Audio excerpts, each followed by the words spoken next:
To Jonathan Edwards about would you be prepared to be a volunteer, because they are looking for them for the London 2012 Games. There'll be a lot of volunteers working over the next few days as the Pope visits Britain, though many questions remain about the paedophile priest scandal, which is what we're going to talk about next, and it's caused a crisis globally for the Catholic Church. Charlotte now explains how it's all unfolded. Well, there have been thousands of victims of sexual abuse all over the world, including South America and North America and Australia. There have also been cases right across Europe, including Italy, Germany, Austria, Malta and Belgium. Earlier this year, the Pope wrote to Irish Catholics to apologise for decades of abuse. And Britain has had its own problems. The Church here is grappling with how to restore faith in the clergy and also protect children. Well, let's now talk about this. Austen Ivereigh is from the group Catholic Voices. He joins us live from Westminster, and the human rights lawyer Mark Stevens is here in the Sky News studio. Gentlemen, good morning to both of you. Austen Ivereigh, starting with you. There have been apologies, but they obviously haven't been said loud enough. Would you agree with that? Well, I wouldn't, because actually the Pope has apologised in the most contrite possible way. The bishops of England and Wales just a few months ago issued a very profound apology, recognising that abuse destroys trust, distrust in others, trust in God. This is an absolutely has had a devastating impact on many, many people. But I mean, the important thing to realise in this is that we are talking here about abuse which took place many decades ago in the 50s, 60s and 70s and was then covered up, then not dealt with. The victims weren't listened to then, and they are now stepping forward. So what's happening is that we're looking back at what happened now with the awareness that we now have of the horrors of child sex abuse. But I think what the Church has to keep saying, and is saying, is that look, now it is a very, very safe institution, and the Church in England and Wales was among the first to put in place guidelines which are now recommended, in fact, by the British government to other institutions. So what are you saying? What are you saying? The Pope Benedict saying, oh, it didn't happen on my watch, nothing to do with me, I don't want to be connected with all that, I'm happy to put guidelines in place from here on in, you'll be okay from here on in, but all that business in the 50s and 60s, he doesn't want tarnished with that.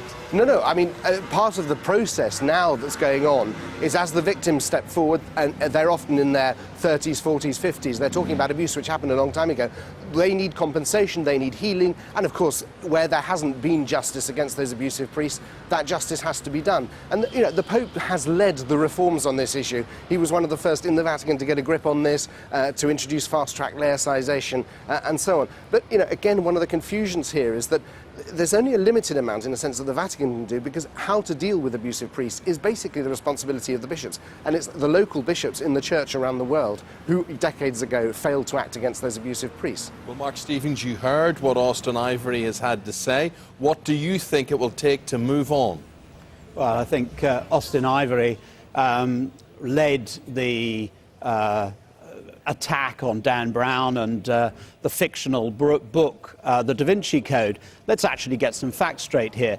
The paedophile priests aren't confined to the 50s and the 60s. It's going on. It's going on now. Yes, there have been some lip service and some apologies, but if we really care about child protection and child abuse, then what we do is we have a zero-tolerance policy.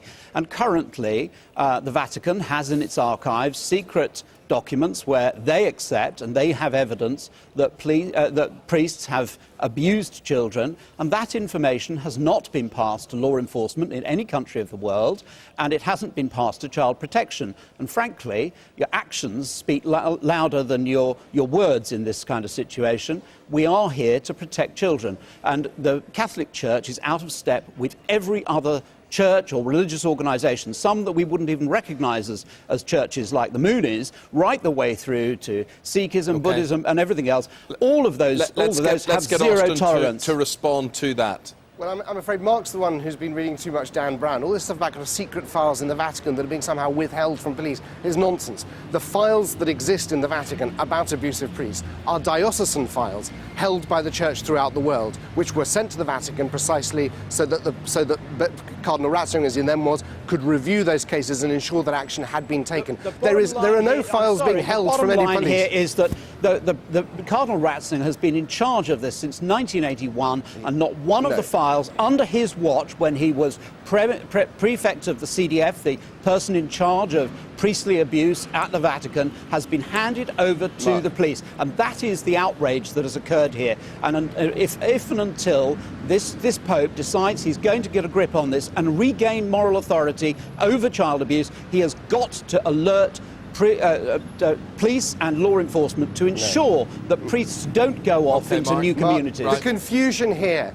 is that the church worldwide obeys the law. It has to obey the civil law of every country. And the civil law of every country does not say you have to notify the police, and the Vatican has taken advantage of that as a loophole. Absolute nonsense. In every country where paedophilia is a crime. Read the book. Read the book and understand that there's actually a real understanding. This is a learned book by a QC who's looked at this issue. Okay. We're talking about Geoffrey Robertson, presumably, which is a discredited book. But look, the important thing is it's a book of fact, not fiction. Where paedophilia exists as a crime, and by the way, the civil law differs from country to country. In some countries, it isn't even a crime, or the police fail to act. But in those countries where paedophilia is a crime, where the bishops indeed have to immediately alert police and social services, which is what now they always do in all those countries where it is a crime. So it is no longer... I'm sorry, they don't do that. They really don't do that. Well, at the moment, there's a position... The position at the moment is that everybody has to stay secret on this. There's a papal undertaking of...